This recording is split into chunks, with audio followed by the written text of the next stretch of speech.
Welcome back. Bulletin کا آغاز کریں گے۔ آپ کو بتائیں کہ پشاور ہائی کورٹ نے سیاسی احتجاج میں سرکاری وسائل کے استعمال پر پابندی لگا دی۔ عدالت نے اپنے فیصلے میں کہا سرکاری وسائل کسی ایک پارٹی کی جاگیر نہیں، اپنی سیاست کے لیے سرکاری مشینری اور عملے کا استعمال عوامی اعتماد سے غداری ہے۔ عدالت نے کے پی حکومت کو لانگ مارچ کے لیے سرکاری مشینری اور عملہ تعینات نہ کرنے کا حکم دیتے ہوئے کہا سیاسی ریلیوں میں ریسکیو مشینری اور فائر بریگیڈ کا استعمال کھلی بددیانتی ہے۔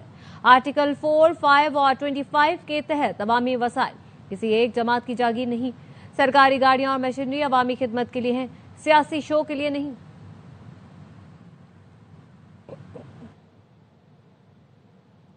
دیر آئے درست آئے، سیاسی رہنماؤں نے پشاور ہائی کورٹ کے فیصلے کو خوشائن قرار دے دیا۔ گورنر کے پی فیصل کریم کنڈی کہتے ہیں یہ فیصلہ کافی وقت پہلے ہونا چاہیے تھا۔ وزیر اعظم کے کوآرڈینیٹر اختیار ولی نے کہا تحریک انصاف کو پشاور ہائی کورٹ سے ملنے والی تنبیہ ضروری تھی۔ سینیٹر فیصل واڈا بولے واضح ہو گیا ماضی میں جو کچھ ہوتا رہا وہ غداری تھی۔ وفاقی وزیر مصطفیٰ کمال بولے سیاسی پارٹیاں بات چیت سے مسائل حل کرتی ہیں، چڑھائیوں سے نہیں۔ پشاور ہائی کورٹ کا بڑا ہی تاریخی فیصلہ اور بہت پہلے یہ فیصلہ ہو جانا چاہیے تھا اگر کسی پولیٹیکل پارٹی ایونٹ کرنے کو ذاتی وسائل خرچ کرے۔ پشاور ہائی کورٹ کا یہ جو اقدام ہے یہ بہت اچھا ہے۔ 26 نومبر کو لاسٹ ایئر جو ہوا تھا اس میں خیبر پختونخوا کے تمام سرکاری وسائل کو سارے استعمال کیے تھے۔ پولیس ارکان ان کو اسلام آباد لے جایا گیا اور پاکستان تحریک انصاف کو آج ہائی کورٹ پشاور سے یہ جو تنبیہ ملی ہے یہ بھی بہت ضروری۔ بہت ہی اچھا ایکچولی فیصلہ آیا اور یہ وقت کی ضرورت تھی، پہلے آ جانا چاہیے تھا۔ جو پیچھے ہوتا رہا ماضی کے اندر کہ آپ نے چڑھائی کرنے کے لیے ایک وقت پولیس بندوقیں گولیاں بم بارود دیا تو وہ غداری کے زمرے میں آ گیا۔ ابھی تو بڑا کلیئرلی بتا دیا گیا ہے آپ اپنی ذاتی منشا خواہش کے تحت گورنمنٹ کی مشینری کو استعمال نہیں کر سکتے۔ جو ایسا کرے گا وہ غداری کے مرتکب ہوگا۔ مطلب ہے کہ جو پہلے کام ہوا ہے اس میں وہ غداری ہوئی تھی۔ میں سمجھتا ہوں کہ وقت کی اہم ضرورت تھی۔ تمام سیاسی پارٹیاں ان کو بھی چاہیے کہ اپنی پرانی روش کو چینج کر کے بات چیت سے دوسروں کو ایکسپٹ کر کے ہی مسائل حل کیے جا سکتے ہیں۔ پاکستان کسی دہشت گرد گروپ سے مذاکرات نہیں کرے گا۔ ترجمان دفتر خارجہ نے واضح کر دیا، کہا پاکستان میں پشتون قوم پرستی کو بھڑکانے کی کوشش کی جا رہی ہے۔ پاکستان میں سرگرم دہشت گرد گروہ افغان شہریوں پر مشتمل ہے۔ افغان رجیم کو دہشت گردی کے تمام ثبوت فراہم کیے ہیں۔ امید ہے کالعدم ٹی ٹی پی کے خلاف کارروائی کریں گے۔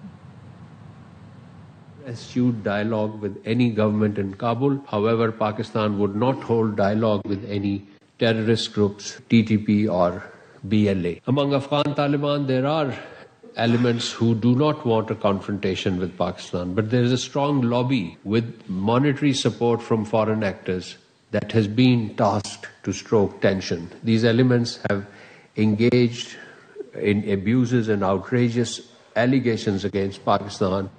اسلام آباد کچہری حملے میں ملوث فتنہ خوارج کے 4 دہشت گرد گرفتار، انٹیلیجنس بیورو اور سی ٹی ڈی کی مشترکہ کارروائی۔ ترجمان وفاقی حکومت نے بتایا گرفتار ساجد اللہ اور شینا خودکش حملہ آور کا ہینڈلر ہے۔ دہشت گرد ساجد نے اعتراف کیا۔ سعید الرحمان نے اسلام آباد میں خودکش حملہ کرانے کا کہا۔ سعید الرحمان عرف داد اللہ باجوڑ کے نواگئی کے لیے کالعدم ٹی ٹی پی کا کمانڈر ہے۔ داد اللہ نے ساجد اللہ کو خودکش بمبار عثمان کی تصاویر بھیجی۔ خودکش بمبار عثمان عرف قاری کا تعلق شنواری قبیلے سے تھا جو ننگرہار افغانستان کا رہائشی تھا۔ خودکش بمبار افغانستان سے پاکستان آیا تو ساجد نے اسلام آباد کے نوہ میں ٹھہرایا۔ اکھن بابا قبرستان پشاور سے خودکش جیکٹ لی۔ اسلام آباد کچہری حملے میں ملوث پورا سیل پکڑا جا چکا ہے۔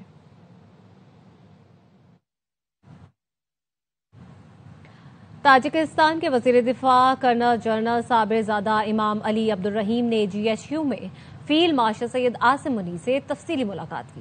فیلڈ مارشل سید عاصم منی نے علاقائی استحکام اور خوشحالی کے لیے مشترکہ کوششوں کی اہمیت پر زور دیتے ہوئے تاجکستان کے ساتھ دفاعی اور سیکورٹی تعلقات مضبوط بنانے کے لیے پاکستان کے عزم کا اعادہ کیا۔ آئی ایس پی آر کے مطابق ملاقات میں باہمی دلچسپی کے امور، علاقائی سیکورٹی کی صورتحال اور 2 طرفہ دفاعی تعاون پر تبادلہ خیال کیا۔ دونوں جانب سے موجودہ ملٹری ٹو ملٹری تعاون بڑھانے کا عزم سامنے آیا۔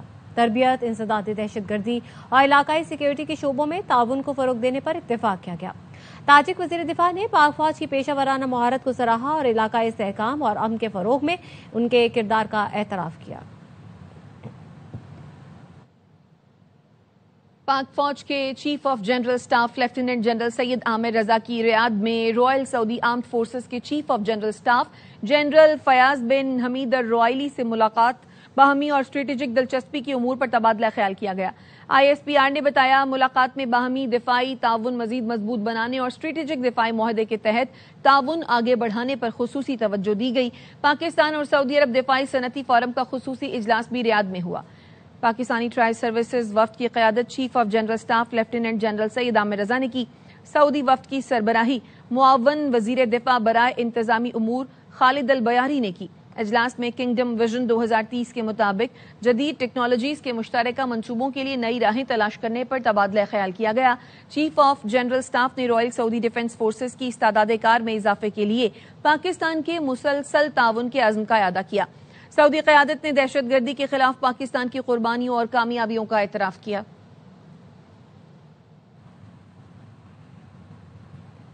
پاک ترک دوستی بھی بھارتی انتہا پسندوں کو کھلنے لگی۔ پاکستان دشمنی میں بھارتی چینل ترکی سے بھی دشمنی پر اتر آئے۔ نئی دہلی دھماکے میں ترکی کے ملوث ہونے کی جھوٹی خبر چلا دی۔ نئی دہلی میں ترک سفارت خانے نے بھارتی الزام سختی سے مسترد کر دیا۔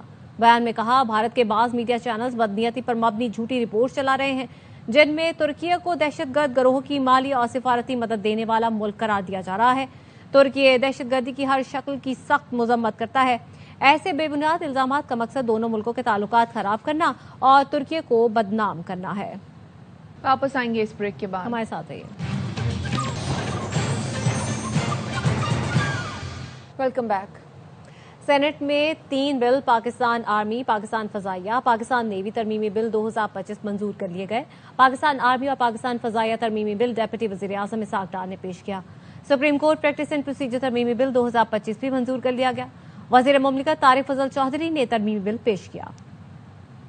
To move that bill further to amend the Pakistan Air Force 1953, the Pakistan Air Force Amendment Bill is passed. I beg to move that the bill further to amend the Pakistan Navy Ordinance 1961, the Pakistan Navy Amendment Bill 2025 be passed. On behalf of Senator Azam Nazir Tarar, beg to move that the further bill to amend the Supreme Court Practice and Procedure Act 2023, the Supreme Court Practice and Procedure Amendment Bill 2025 be passed. Those who are in favor of the motion may say aye. Those against the motion may say no. I think the ayes have it. The ayes have it. The motion is adopted and the bill stands passed. Justice Aminuddin Khan نے وفاقی آئینی عدالت کے پہلے chief justice کے عہدے کا حلف اٹھا لیا۔ صدر آصف زرداری نے chief justice Aminuddin Khan سے حلف لیا۔ حلف برداری کی تقریب ایوان صدر میں ہوئی۔ وزیر اعظم شہباز شریف اور چیف جسٹس پاکستان یحییٰ آفریدی نے شرکت کی۔ فیلڈ مارشل سید عاصم منیر، پاک فضائیہ، بحریہ کے سربراہان، دیگر اعلی حکام بھی شریک ہوئے۔ تقریب حلف برداری میں نائب وزیر اعظم اسحاق ڈار، چیئرمین پیپلز پارٹی بلاول بھٹو، اسپیکر قومی اسمبلی، چیئرمین سینٹ، وفاقی وزراء اور دیگر شخصیات نے بھی شرکت کی۔ Justice Aminuddin Khan do solemnly swear that I will bear true faith and allegiance to Pakistan, that as Chief Justice of the Federal Constitutional Court of Pakistan, I will discharge my duties, perform my functions honestly to the best of my ability and faithfully, in accordance with the Constitution of the Islamic Republic of Pakistan and the law, that I will abide by the code of conduct issued by the Supreme Judicial Council. وفاقی آئینی عدالت کے 3 ججوں نے اپنے عہدے کا حلف اٹھا لیا۔ چیف جسٹس آئینی عدالت جسٹس امین الدین نے حلف لیا۔ اسلام آباد ہائی کورٹ کے 5 ججوں نے حلف برداری تقریب میں شرکت نہیں کی۔ وفاقی آئینی عدالت کے جسٹس حسن اظہر رضوی، جسٹس عامر فاروق اور جسٹس علی باقر نجفی نے حلف اٹھایا۔ اٹارنی جنرل منصور عثمان آبان تقریب حلف برداری میں شریک ہوئے۔ اسلام آباد ہائی کورٹ کے جسٹس ارباب محمد Tahir, justice Khadim Hussain Soomro, justice Azam Khan, justice محمد آصف اور جسٹس انعام امین منہاس نے بھی حلف برداری میں شرکت کی۔ اسلام آباد ہائی کورٹ کے justice Mohsin Akhtar Kayani, justice Tariq Mahmood Jahangiri, justice Babar ستار، جسٹس سردار اعجاز اسحاق اور جسٹس سمن رفعت تقریب میں شریک نہیں ہوئے۔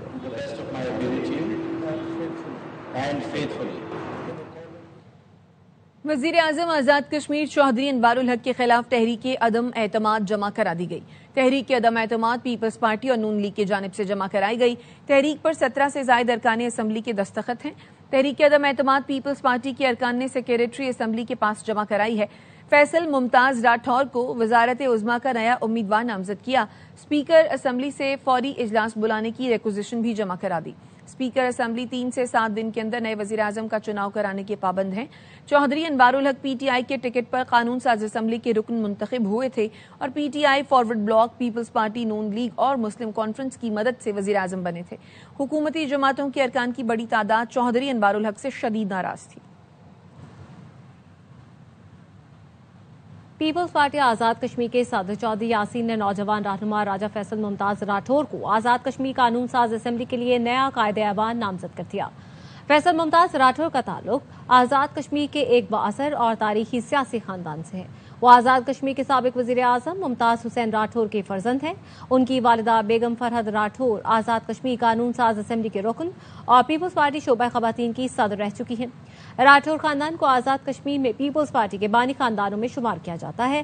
فیصل راٹھور نے ابتدائی تعلیم راولپنڈی میں حاصل کی، جس کے بعد گریجویشن پنجاب میں یونیورسٹی سے مکمل کی۔ انہوں نے پہلی مرتبہ 2006 میں حلقہ حویلی کہوٹہ سے الیکشن لڑا۔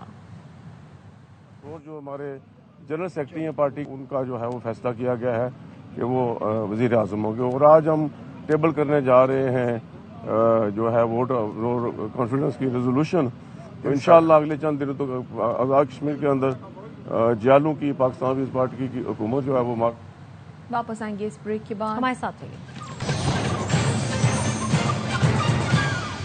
بریک کے بعد خوش آمدید۔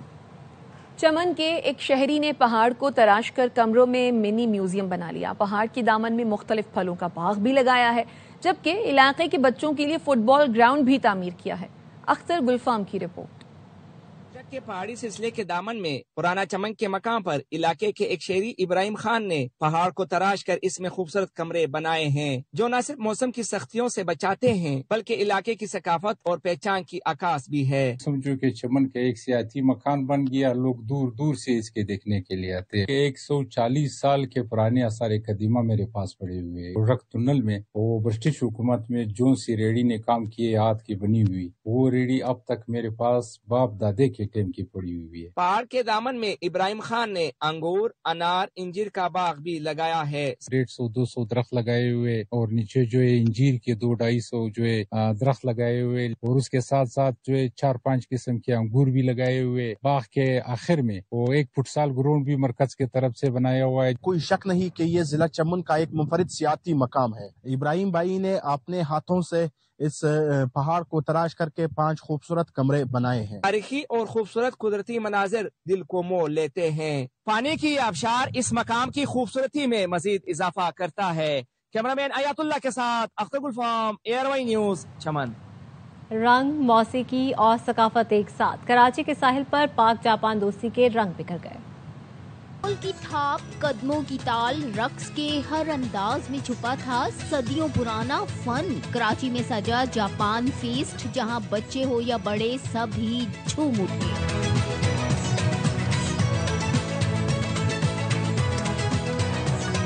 This event not only provide the opportunity to the people the experience Japanese culture. نوجوانوں نے بھی جاپانی کرداروں کا روپ ایسا دھارا کہ سب حیران رہ گئے۔ چونکہ پاکستان میں کم ہوتے ہیں، اب زیادہ ہونے لگ گئے ہیں، اور ہم بھی یہی چاہیں گے کہ آنے والے گزشتہ فیوچر میں یہ اور زیادہ ہوں۔ اب تک کے لیے اتنا ہی، دیکھتے رہیے آواز نیوز۔